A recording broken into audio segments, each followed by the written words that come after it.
GST में monthly return file नहीं करते हैं तो क्या होता है? चलिए अब मैं आपको लाइव दिखाती हूँ। अगर आपकी मंथली रिटर्न है या फिर क्वार्टरली रिटर्न है, आप इसको फाइल नहीं करते हैं तो उस केस में क्या होता है, चाहे आप वर्क कर रहे हो या नहीं कर रहे हैं। फिर मैंने लॉग इन किया हुआ है तो यहाँ पे आपको क्लियरली दिख रहा होगा मई की जो रिटर्न है नॉट फाइल है, जून की नॉट फाइल है और जुलाई की टू बी फाइल है।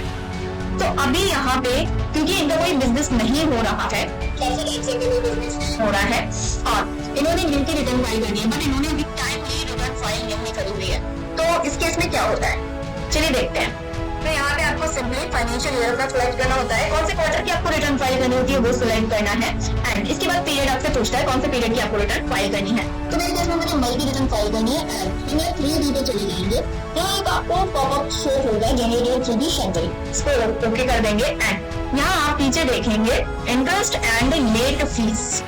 तो जी हाँ, तो यही होता है अगर आप अपनी टाइमली जीएसटी रिटर्न चाहे वो मंथली हो या क्वार्टरली हो नहीं पे करते हैं या नहीं फाइल करते हैं तो आपको पेनल्टी पे करनी पड़ती है। तो चलिए अब इनका पेनल्टी आ रहा है 120 का लेट फीस आ रहा है। अब हम इसको पे करते हैं तो यहाँ पे मेक पेमेंट पे क्लिक करना है, कंटिन्यू करना है, यस कर देंगे। इसके बाद यहाँ पर आपको जो फीस है लेट फीस आ रही है वो आ रही है 120 रुपए सीजीएसटी और एसजीएसटी में। ई पेमेंट करेंगे, आपको यहाँ पे पेमेंट के 3 मोड देखने को मिलते हैं, ई पेमेंट, ओवर द काउंटर और एनईएफटी। अगर आप एनईएफटी करते हैं तो भी आप अपना बैंक सिलेक्ट करके एनईएफटी कर सकते हैं। मैं यहाँ पे ऑनलाइन पेमेंट करने वाली हूँ इसलिए ई पेमेंट सिलेक्ट करूंगी। अगर आपको ऑनलाइन पेमेंट करना चाहते हैं तो आपको ऑलवेज ई पेमेंट ही सिलेक्ट करना है। इसके बाद यूपीआई सिलेक्ट करेंगे, जो भी आपका बैंक है तो उसको आपको सिलेक्ट कर लेना है, मेक पेमेंट पे क्लिक करना है, मोबाइल नंबर यहाँ पे एंटर करेंगे।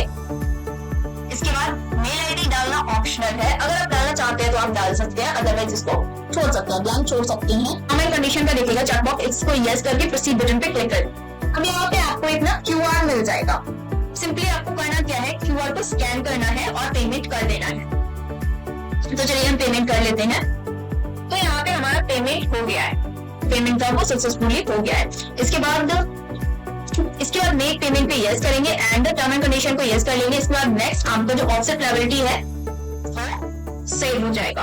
इसके बाद प्रोसीड टू फाइल पे क्लिक करना है एंड यहाँ पे आपको ऑथराइज्ड पर्सन को सेलेक्ट करना है। सिंपली आपको फाइल विद ईबीसी करना है। अगर आपके पास बीएससी अवेलेबल है तो यहाँ पे आप बीएससी यूज कर सकते हैं, अदरवाइज ओटीपी बेस से कर देंगे। तो हम यहाँ पे सिंपली ईबीसी करते हैं और यहाँ पे मेल चेक करेंगे, मेल पे ओटीपी आया होगा उसको सिंपली एंटर कर देना है, तो यहाँ पे वेरीफाई कर देंगे। तो ये तो था हमारा 3D फाइल करने का, ये हमने देखा, ये हमारा प्रोसेस था 3D फाइल करने का प्रोसेस। तो अगर आप में से किसी को भी अपनी 3D फाइल करनी है तो इस टाइप से आप कर सकते हैं। ये था क्योंकि इनका मिल का फाइल हो रहा था, बट इनका मिल का फाइल क्यों नहीं हो रहा था, क्योंकि इन्होंने अपनी लेट फीस पे नहीं करी थी।